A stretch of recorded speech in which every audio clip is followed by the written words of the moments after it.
नमस्कार दोस्तों हिंदुस्तान को घेरने के लिए पाकिस्तान को मोहरा बनाकर चाल पर चाल चलने वाले चीन ने पानी के अंदर अपनी ताकत में इजाफा करना शुरू कर दिया है। हिंद महासागर रीजन में भारत के लिए चीन की गतिविधियां अब खतरा बन चुकी हैं। दरअसल अमेरिका और भारत से जारी तनाव के बीच चीन रूस की टाइफून क्लास से भी बड़ी पनडुब्बी यानी टाइप 100 क्लास बना चुका है। चीन के पास पहले से ही टाइप 95 क्लास की बेहद खतरनाक पनडुब्बियां मौजूद थे, जबकि टाइप 100 को टाइप 95 से ज्यादा खतरनाक और रूस की टाइफून क्लास पनडुब्बियों का बाप बताया जा रहा है। चीन की ये पनडुब्बी 48 सबमरीन लॉन्च बैलिस्टिक मिसाइलों से लैस हैं। दोस्तों इन मिसाइलों में परमाणु वॉरहेड लगे हुए हैं जो किसी छोटे मोटे देश को तो पूरी तरह से दुनिया के नक्शे से ही मिटा सकते हैं। इनकी लंबाई चौड़ाई को देखते हुए विशेषज्ञों ने इसे पनडुब्बियों का देवता कहा है। ये पनडुब्बी इतनी खतरनाक हैं कि अपने साथ परमाणु शक्ति से चलने वाले और परमाणु हथियारों से लैस टॉर्पीडो को भी ले जा सकती हैं। ये टॉर्पीडो एक बार टारगेट को लॉक करने के बाद बिना गाइडेंस ही उसे बर्बाद कर सकते हैं। स्टेल्थ टेक्नोलॉजी से लैस टाइप 100 क्लास की इस पनडुब्बी के ऊपर एक हैंगर लगा हुआ है। इस हैंगर में किसी छोटी पनडुब्बी को भी फिट किया जा सकता है ताकि ये उथले पानी में जाकर दुश्मन को खाक कर सकती है या फिर उसकी रेकी कर सकती है। दरअसल दोस्तों स्टील्थ टेक्नोलॉजी टाइप 100 को और ज्यादा खतरनाक बना देती है क्योंकि ये एक ऐसी तकनीक है जो मौत की इस सबमरीन को अदृश्य बना देती है, जो दुश्मन के रडार और सोनार को चकमा दे सकती है। ज्यादा बड़ी और स्टील्थ टेक्नोलॉजी वाली ये पनडुब्बियां समंदर में महीनों तक पानी के भीतर छिपी हुई रह सकती हैं, जिससे सतह पर मंडरा रहे दुश्मन को पता भी नहीं चलता। आकार में बड़ी होने के कारण इन पनडुब्बियों में ज्यादा नौसैनिक, ज्यादा हथियार और ज्यादा सिस्टम्स लगाए जा सकते हैं। दुश्मन को यह पता भी नहीं चलता कि मौत उनके बेहद करीब है और उनको भनक तक नहीं लगती, तब तक उनका काम तमाम हो चुका होता है। रूस इन्हीं टाइप की पनडुब्बियों के बल पर समंदर में अमेरिका पर हमेशा से ही हावी रहा है।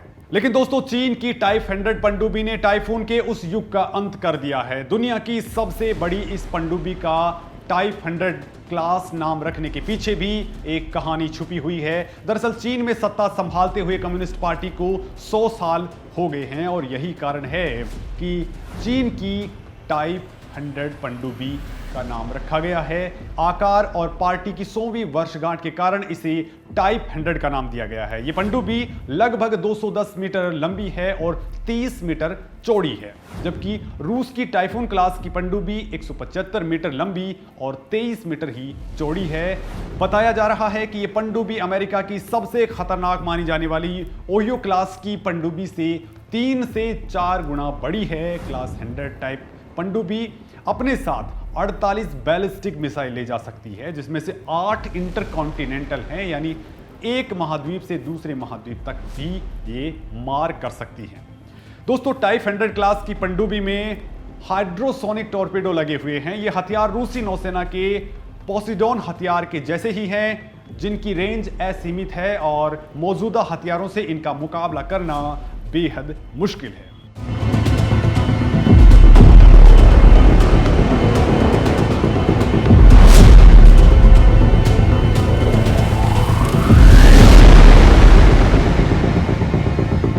इस टॉर्पीडो के जरिए रूसी नौसेना खुफिया जानकारी जुटाती है। यह एक अनमैन्ड अंडर वाटर व्हीकल है जो दुश्मन के इलाके में घुसकर खुफिया जानकारियां इकट्ठा कर सकता है। पोसिडोन को स्टेटस 6 ओशनिक मल्टीपर्पज सिस्टम के नाम से भी जाना जाता है। दोस्तों ये अंडर वाटर ड्रोन दुश्मनों के ठिकानों पर परंपरागत और परमाणु मिसाइलों से हमला भी कर सकता है। बड़ी बात तो यह है कि कुछ दिन पहले ही इसी टाइप के ड्रोन्स इंडोनेशिया के पास देखे गए थे और वहां पे ये पकड़े भी गए थे।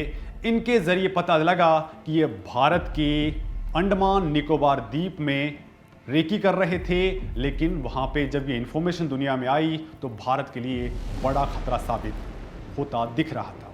दोस्तों अमेरिका भी चीन की टाइप 100 पनडुब्बी के आगे बेबस साबित हो सकता है, क्योंकि अमेरिका की सबसे घातक पनडुब्बी ओहियो क्लास टाइप 100 के आगे बोनी है। हालांकि अमेरिका की ओहियो क्लास की पनडुब्बियां 24 बैलिस्टिक मिसाइलों को लेकर के जा सकती हैं। ओहियो क्लास सबमरीन्स में टॉम हॉक क्रूज मिसाइलें लगी हुई हैं। टॉम हॉक क्रूज मिसाइलें लंबी दूरी की जमीन पर वार करने वाली मिसाइलें हैं और अपने साथ 1000 किलो के वॉरहेड ले जा सकती हैं। दुश्मन के क्षेत्र में अंदर तक घुसपैठ कर सैनिकों और मिसाइलों से हमला कर सकती हैं।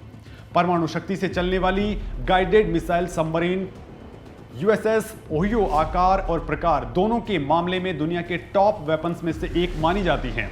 ओहियो क्लास की पनडुब्बियों में यूएसएस ओहियो के अलावा यूएसएस मिशिगन, यूएसएस फ्लोरिडा और यूएसएस जॉर्जिया शामिल हैं। दोस्तों, ये सभी पनडुब्बियां घातक एंटीशिप मिसाइलों से लैस हैं और इनमें दुश्मन की पनडुब्बियों से बचाव करने की भी सबसे अत्याधुनिक टेक्नोलॉजी लगी हुई है। इन पनडुब्बियों में पहले परमाणु मिसाइलों को भी लगाया गया था, लेकिन बाद में उन्हें हटाकर दूसरी इंटरकॉन्टिनेंटल बैलिस्टिक मिसाइल लगा दी गई। ओहियो को ताकत देने के लिए एक परमाणु रिएक्टर को भी लगाया गया है। इसके 2 टरबाइनों के जरिए ऊर्जा दी जाती है। दोस्तों, आकार में बड़ी होने के कारण यूएसएस ओहियो में 154 टॉम हॉक क्रूज मिसाइलें तैनात होती हैं। यह क्षमता अमेरिका के गाइडेड मिसाइल डिस्ट्रॉयर में तैनात मिसाइलों की 2 गुनी है। हर एक Tomahawk cruise missile 1000 kilogram तक हाई एक्सप्लोजिव वॉरहेड कैरी कर सकती है। अमेरिका में 1983 से ये तैनात हैं। ये मिसाइल सीरिया, लीबिया, इराक और अफगानिस्तान में अपनी ताकत दिखा चुकी हैं। दोस्तों, दुनिया की सबसे बड़ी रूस की टाइफून क्लास पनडुब्बियां मानी जाती हैं। अगर ये बैलिस्टिक मिसाइलों से पूरी तरह लैस हैं तो ये पनडुब्बियां किसी भी देश को उड़ाने की ताकत रखती हैं। टाइफून क्लास पर पहले R-39 इंटरकॉन्टिनेंटल बैलिस्टिक मिसाइलें तैनात रहती थी। ये मिसाइलें 53 फीट लंबी और 8 फीट चौड़ी थी, लिहाजा इन्हें कैरी करने के लिए रूस को दुनिया की सबसे बड़ी पनडुब्बी यानी टाइफून क्लास बनानी पड़ी। R-39 मिसाइलों में रॉकेट मोटर के प्रोपेलेंट में लिक्विड की जगह सॉलिड ब्लॉक का इस्तेमाल किया जाता था, जो कुछ समय बाद बेकार हो जाता है। दोस्तों, करीब 20 साल पहले टाइफून क्लास की सबमरीन्स एक्सपायर हो गई और कोल्ड वॉर खत्म होने के साथ ही रूस ने तय किया कि मोटर बदलने पर वो लाखों रुपए खर्च नहीं करेगा।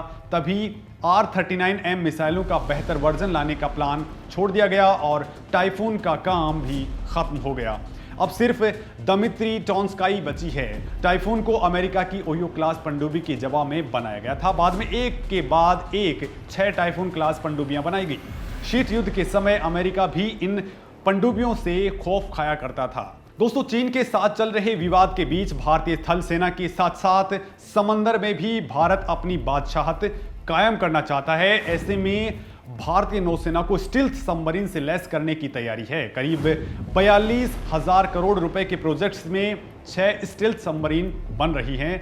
ये ऐसी सबमरीन होती हैं जो रडार की पकड़ में नहीं आती। इन पनडुब्बियों को ऑक्सीजन के लिए बार बार बाहर निकलने की जरूरत भी नहीं पड़ती है। दरअसल भारत ने यह कदम ऐसे वक्त पर उठाया जब चीन और पाकिस्तान दोनों ही उसके लिए खतरा बने हुए हैं। चीन लगातार अपनी नौसेना के बेड़े को मजबूत कर रहा है। ऐसे में भारत अब प्रोजेक्ट 75 इंडिया के तहत मेक इन इंडिया अभियान के जरिए स्टील्थ सबमरीन बनाने के प्रोजेक्ट पर है। भारतीय नौसेना को पहली पनडुब्बी साल 2022 में मिलेगी। अभी भारतीय नौसेना के पास 3 स्कॉर्पियन और 13 पुरानी पीढ़ी की डीजल इलेक्ट्रिक सबमरीन हैं, जिन्हें 20 साल पहले बेड़े में शामिल किया गया था। इसके अलावा भारतीय नौसेना के पास परमाणु क्षमता से लैस 2 पनडुब्बियां भी हैं, जबकि चीन के पास इस समय 53 डीजल इलेक्ट्रिक और 11 न्यूक्लियर सबमरीन हैं, जबकि पाकिस्तान के पास 5 पनडुब्बियां हैं। आज की तारीख में हिंद महासागर में जिसका वर्चस्व रहेगा, एशिया में उसी की तुत्ती बोलेगी। और अगर सब कुछ तय योजना के मुताबिक हुआ तो अगले 7 सालों में 6 स्टील्थ सबमरीन यानी समंदर के मायावी योद्धा भारतीय नौसेना को मिल जाएंगे। इसके बाद समंदर में भारतीय नौसेना की ताकत कई गुना बढ़ जाएगी। चलिए दोस्तों, अब आपको बताते हैं कि स्टील्थ सबमरीन क्यों घातक होती हैं। तो दोस्तों, स्टील्थ का मतलब होता है गुप्त या छिपा हुआ। इस तरह स्टील्थ सबमरीन का मतलब हुआ गुप्त पनडुब्बी। इसे गुप्त पनडुब्बी इसलिए भी कहा जाता है क्योंकि ये दुश्मन की पकड़ में नहीं आती। उनके सोनार और रडार सिस्टम से ये बच जाती हैं। ये पानी के अंदर लंबे वक्त तक ऑपरेशंस को अंजाम दे सकती हैं। खासकर परमाणु क्षमता वाली सबमरीन पानी के अंदर ज्यादा देर तक रह सकती हैं। न्यूक्लियर रिएक्टर इन पनडुब्बियों को पानी के अंदर तेज रफ्तार से लंबी दूरी तक ऑपरेशंस पूरा करने की आजादी देते हैं। दरअसल दोस्तों, किसी भी पनडुब्बी को ऑक्सीजन लेने के लिए कुछ दिनों बाद समंदर के ऊपर आना पड़ता है, जिससे दुश्मनों की नजर में आने का खतरा बढ़ जाता है। लेकिन अत्याधुनिक air independent propulsion system AIPS वाली पनडुब्बियों को ऑक्सीजन के लिए बार बार समंदर की सतह पर नहीं आना पड़ता है, यानी पनडुब्बियां महीनों तक समंदर में छिपी रह सकती हैं। भारत ने कुछ वक्त पहले ही AIP तकनीक डेवलप की है। DRDO ने भूमि आधारित प्रोटोटाइप की प्रभावशीलता को सफलतापूर्वक साबित करके डीजल संचालित पनडुब्बियों के लिए इस एयर इंडिपेंडेंट प्रोपल्सन यानी AIP प्रणाली के विकास में एक महत्वपूर्ण उपलब्धि हासिल की है। इस तकनीक को L&T और थर्मेक्स के सहयोग से सफलतापूर्वक विकसित किया गया है। ये अब पनडुब्बी में फिटमेंट के लिए पूरी तरह से तैयार है। भारत ने अब अपने बूते AIP तकनीक विकसित कर ली है, जिसे अब सभी डीजल पनडुब्बियों में इसे लगाया जाएगा। तब ये पनडुब्बियां दुश्मन का काल बन जाएंगी। अभी तक भारत की पनडुब्बियों को अपनी बैटरियां चार्ज करने के लिए समंदर की सतह पर आकर हवा लेनी पड़ती है, ठीक उसी तरह जैसे डॉल्फिन को पानी के बाहर मुंह निकालना पड़ता है। लेकिन अत्याधुनिक AIP तकनीक से लैस पनडुब्बियों को महीनों तक बैटरी चार्ज करने के लिए बाहर नहीं आना पड़ता। प्रोजेक्ट 75I के तहत तैयार होने वाली पनडुब्बियों में यही सिस्टम लगाया गया है। इतना ही नहीं, इसमें लैंड अटैक मिसाइलें भी फिट की जाएंगी, जो इन पनडुब्बियों को और ज्यादा ताकत दे देंगी। भारत के लिए यह खुशखबरी उस दौर में आई है जब चीन ने हमारे खिलाफ पाकिस्तान को मोहरा बनाकर आगे बढ़ावा दिया है। पाकिस्तान को चीन देगा 7 सबमरीन्स।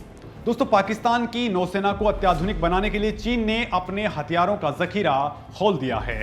पाकिस्तान ने चीन से युआन क्लास की 7 डीजल इलेक्ट्रिक से चलने वाली सबमरीन के लिए करार किया है। ये सबमरीन AIP तकनीक से लैस हैं और लंबे वक्त तक ये पानी के अंदर रह सकती हैं। दोस्तों, इसके अलावा चीन पाकिस्तान को टाइप 054A श्रेणी के स्टील्थ फ्रिगेट्स भी दे रहा है, जो रडार को चकमा देने में सक्षम है। यानी दोस्तों, चीन पाकिस्तान को मजबूत करने में लगा हुआ है। पाकिस्तान ने हाल ही में चीन के साथ $7 अरब की डील की है, जिसके तहत 2021 से लेकर 23 के बीच में पाकिस्तान को चीनी युआन क्लास की पनडुब्बियां मिल जाएंगी। ये दुनिया में सबसे ज्यादा शांत मानी जाने वाली पनडुब्बियों में से एक हैं। हालांकि भारत की स्टील्थ सबमरीन्स 2022 तक नौसेना में शामिल हो जाएंगी। भारत की ताकत को देखकर डरा हुआ चीन पाकिस्तान को हथियार देकर हिंद महासागर में भारत को घेरना चाहता है।